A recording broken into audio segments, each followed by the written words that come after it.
It's time for the Rick Smith Show. Now, here is the voice of the working class, Rick Smith.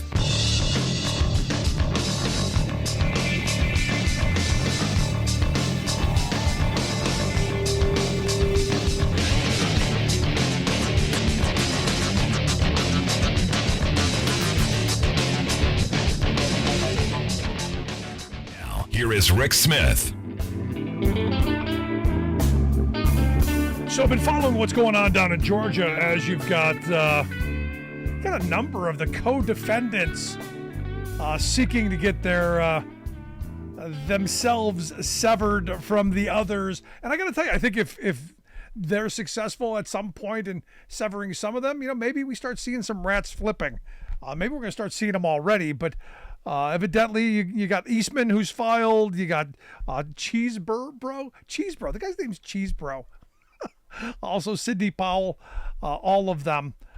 And as I understand, the judge denied Cheesebro and Powell their request. So I got to wonder what's going to happen with Eastman. But anyway, here to share some thoughts on what's going on in Georgia, give us the low down, the skinny, and all of the information that we need. I've asked our good friend Greg Palast to come talk with us. Greg's a reporter known for his investigations for Rolling Stone, The Guardian, and, of course, right here at The Rick Smith Show. He's also the author of New York Times bestsellers, including The Best Democracy Money Can Buy. His latest film, Vigilante, Georgia's vote suppression hitman, and right now filming his next documentary about the Charles Koch and the Osage Nation.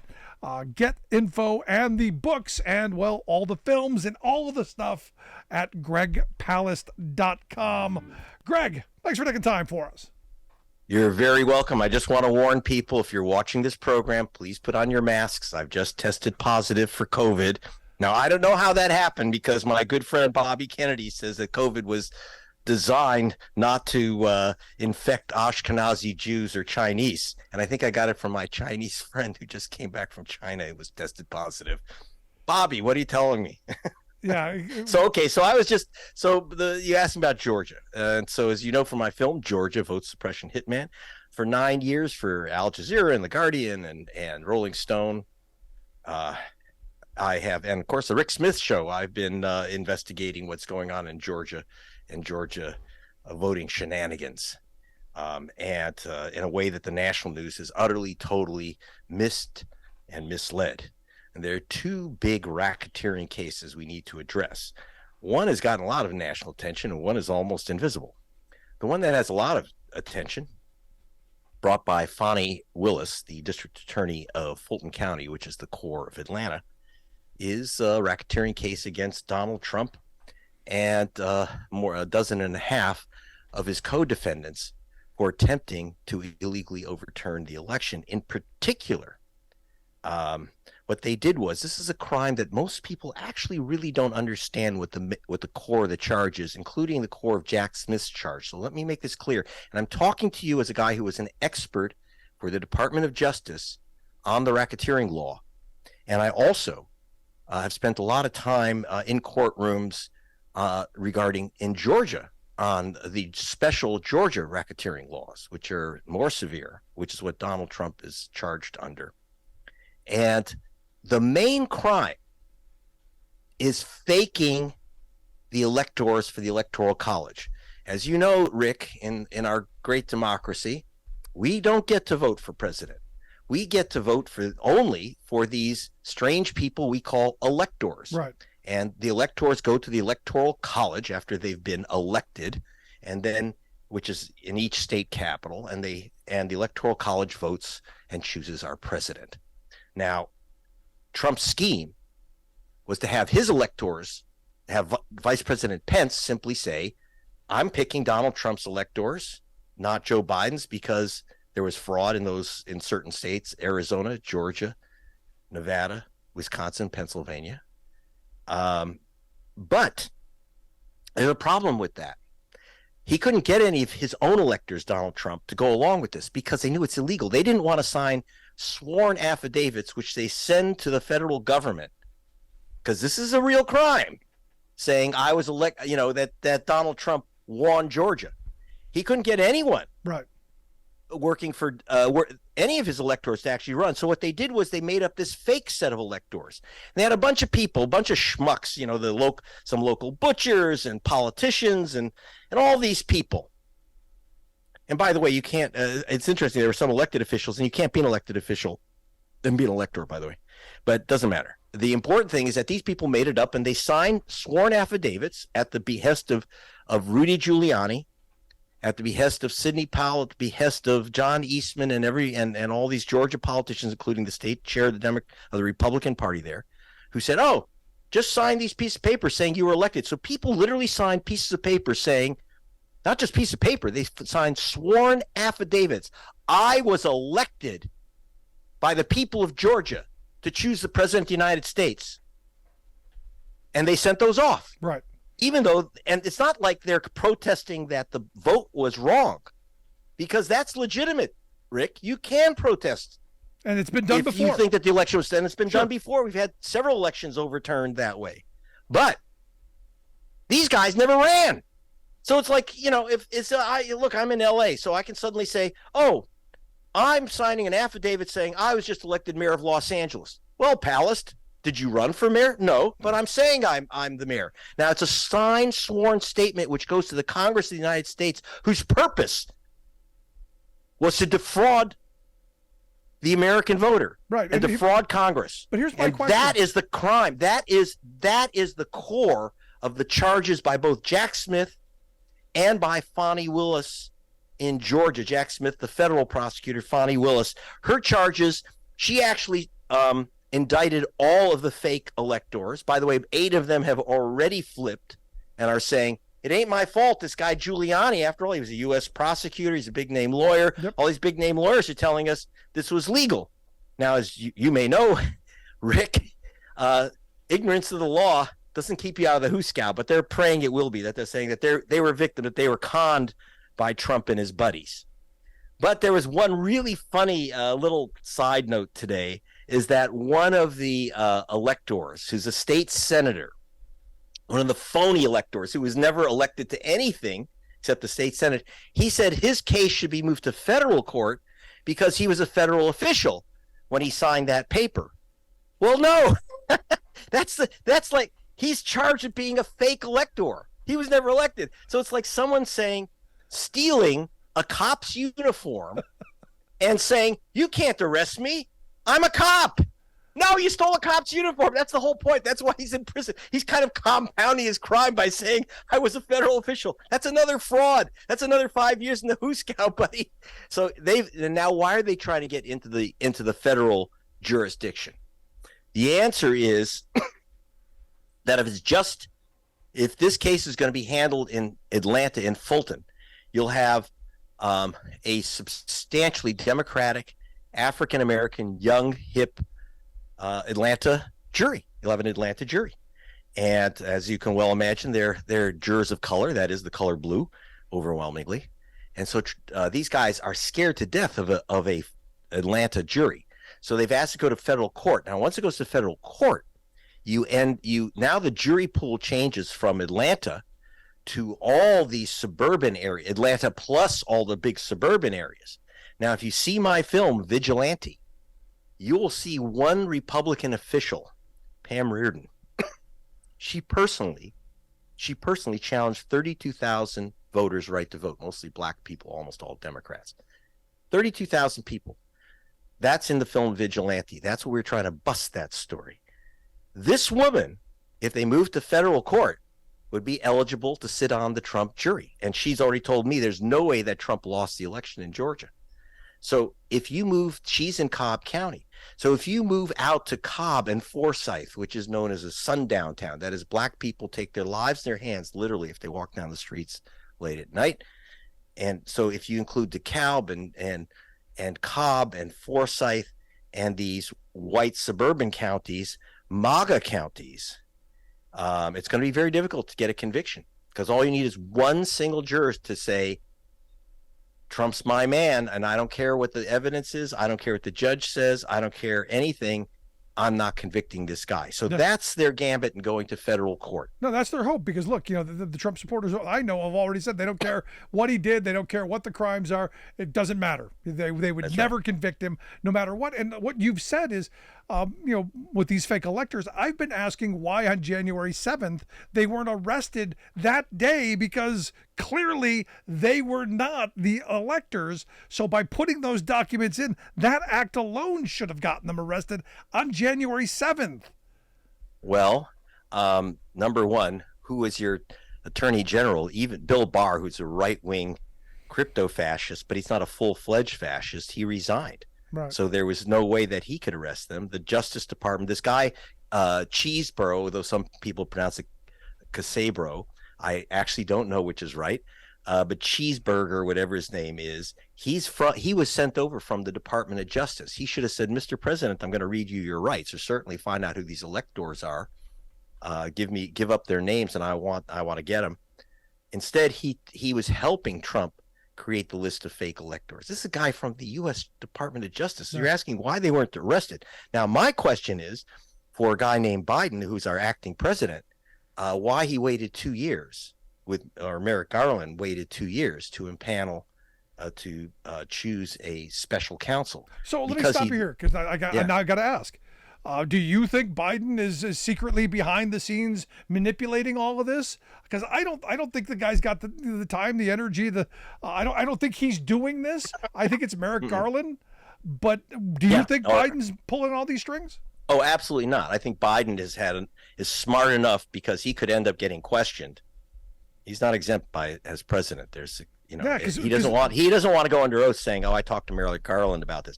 Merrick Garland. That's the problem. Merrick Garland should have immediately said, "Look, I don't want to be. We're new administration. I don't want to be accused of being political. I'm appointing Jack Smith right now as our independent counsel, and that's that special counsel. And I won't have anything to do with it. I'm stepping away from the case. Let the law do its job." Instead, he waited 2 years for reasons I have absolutely no idea, because, as you say, the crime was in our face on January 6th. In fact, the crime was beforehand, because before January 6th is when they were gathering these fake names. But certainly by January 21st, when Merrick Garland was in with Biden, I have no idea why he dawdled and dawdled. And now Jack Smith and Fani Willis are rushing against the clock to finish these trials, so that because if Trump is convicted, at least on the federal charges, there's a very strong case that he can't run for nor serve as president. Strong case. I didn't say lockup case. Strong case that he can't be president. Under the Georgia charges, they took 2 years to do because it was such an elaborate case.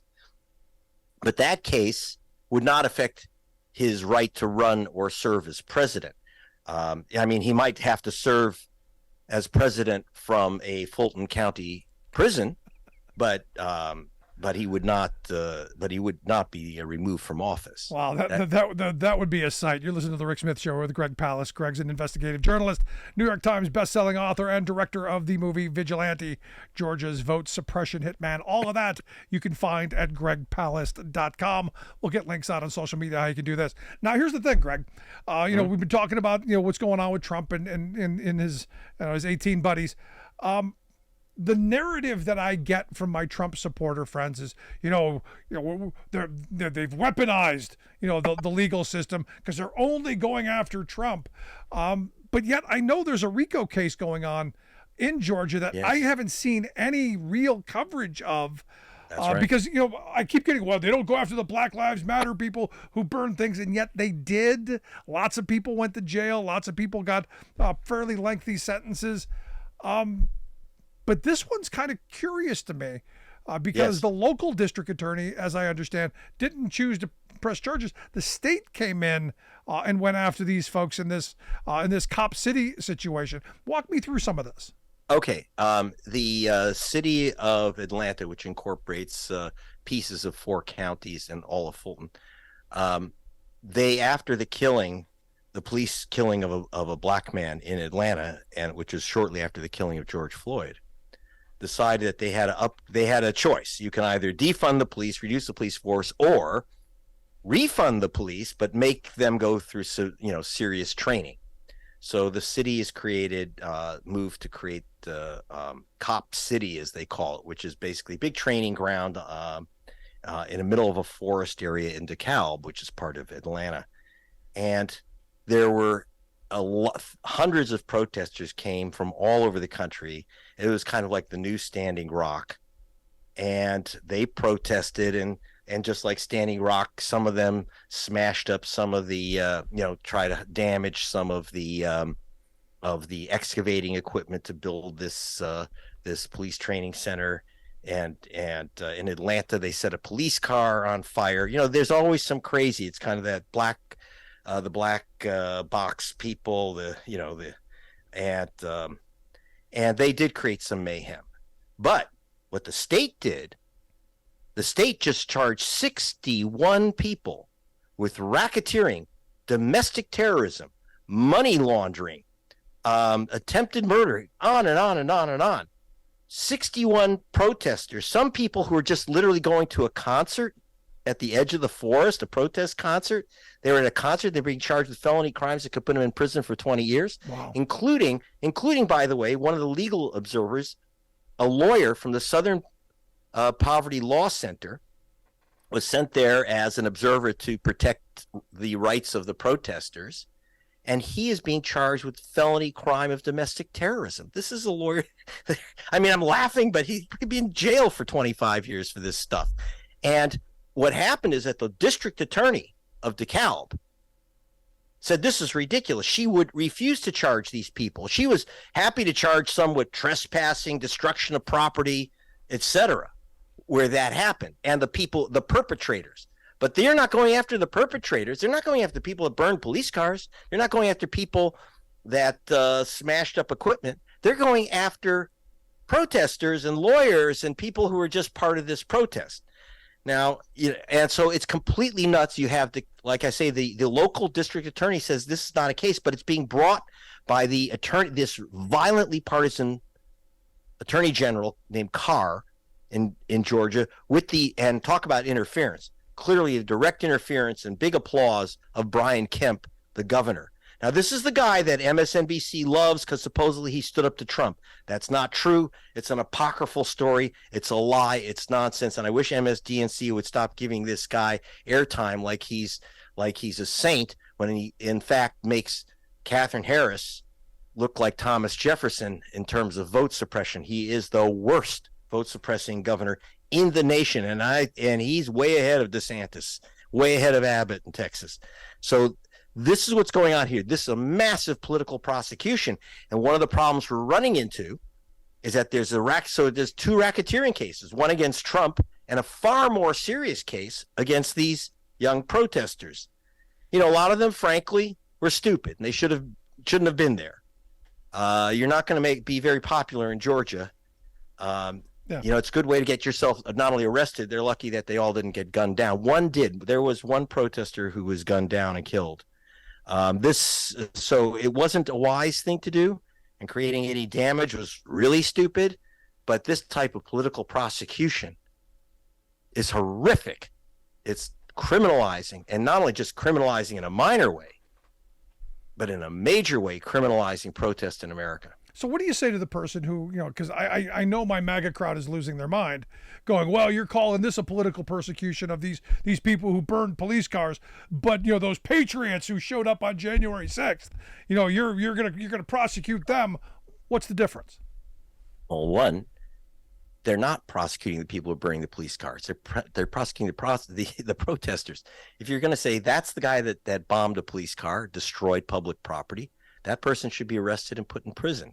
Instead, they're creating this massive racketeering conspiracy of people who never even talk to each other. They're charging them with a conspiracy of people who don't know each other, never talk to each other. 6 pages of the indictment discuss that these are all, quote, anarchists. How they know that, I don't know. That they're all anarchists. It goes through 6 pages of how anarchists are just these people whose philosophy is to hate government and hate cops and create mayhem.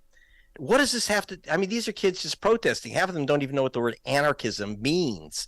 And this is so it's clearly when you have 6 pages saying that the philosophy of this, telling us about the philosophy group And they're calling that, by the way, predicate acts of crime. So they're literally charging them with being anarchists. That's a criminal. The state of Georgia is saying that that's a criminal charge. So most of them, like I say, aren't. Most of them don't even know what that means. And the few who are with some self-described anarchist groups, it's not a crime.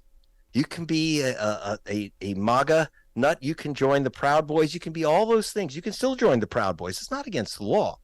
Committing crimes is against the law, but they're making protests criminal. And so the idea is just like when, as you know, Rick, I've had problems with YouTube and Google. They'll take down some of my stories, which I've run for Rolling Stone and Democracy Now, because I talk about vote suppression that Brian Kemp lost the race in 2018 to Stacey Abrams. If you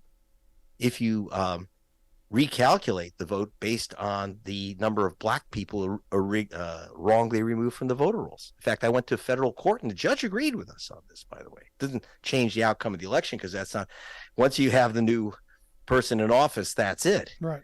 But you end up with this problem where this equivalence BS, which says, okay, on one hand, oh, look, they're charging Donald Trump, and that's political, but they don't charge these protesters. Or look, they're just as bad. They got charged too. No, one actually committed a crime. That is, Trump's people, there's zero question that there was a crime committed by getting fake electors to submit their names to Congress. And if Pence had gone along, we could have really had an election stolen. Whereas the other kids are basically protesters. Are there a couple people in there who've actually committed what we call crimes like destruction of property, et cetera? Yeah, well then charge them with those crimes, and let's cut this big red. It's almost like a Red Scare sweep. I haven't seen anything like this since the McCarthy era. It reminds me a lot actually of the Chicago 7 trial, which was also a fake conspiracy trial. So this is what they're trying to do to these protesters: turn protest into an illegal conspiracy.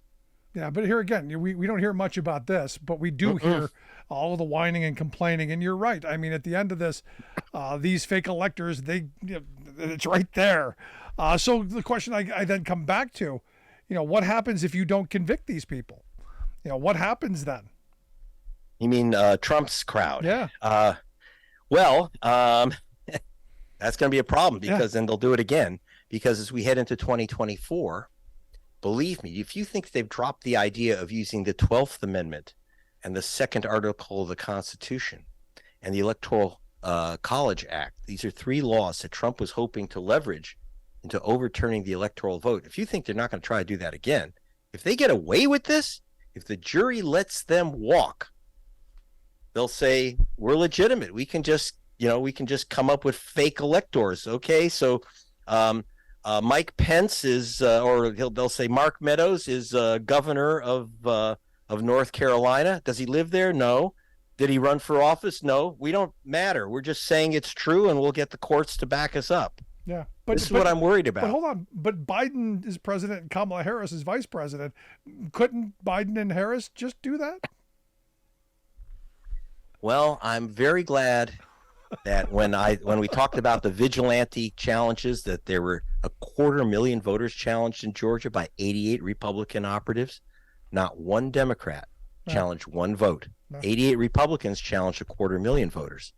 And I'm actually, whatever you might think of Biden or Harris, they would not, I cannot not imagine them. No, you're right. Rejecting legitimate electoral vote count. No, I'm right there with you. It's just inconceivable. Whatever you think of them, we just can't imagine this happening. I'm with you.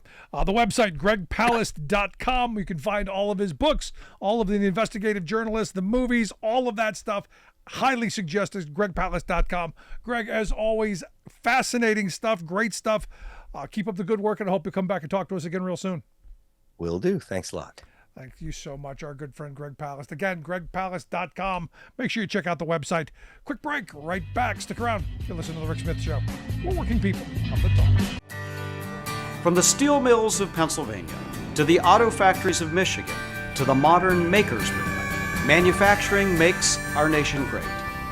I'm Scott Paul, president of the Alliance for American Manufacturing.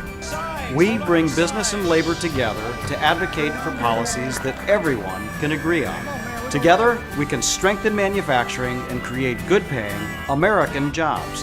Help us keep it made in America. We are AFGE, the American Federation of Government Employees. We represent 700,000 federal and D.C. government workers who are the vital threads of the fabric of American life. We support our nation's military. We take care of our nation's veterans. We protect our nation's borders. We respond to our nation's crises and natural disasters. We provide services to our nation's seniors. The American Federation of Government Employees. We work for America. The old factory towns in America's heartland have been taking a beating. Thing is, though, there's a light at the end of the tunnel. The Inflation Reduction Act will lower energy prices and create millions of new jobs by dramatically increasing the manufacturing of solar panels, wind turbines, electric cars, and energy-efficient home appliances.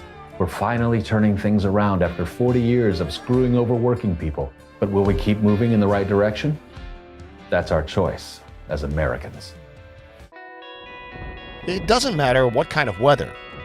It doesn't matter what time of day or night. When Mother Nature's done her worst, the only thing that matters to us is keeping the lights on for you.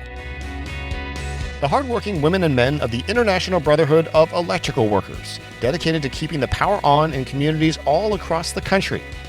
Because when bad weather strikes, we know what matters most. IBEW, the power professionals.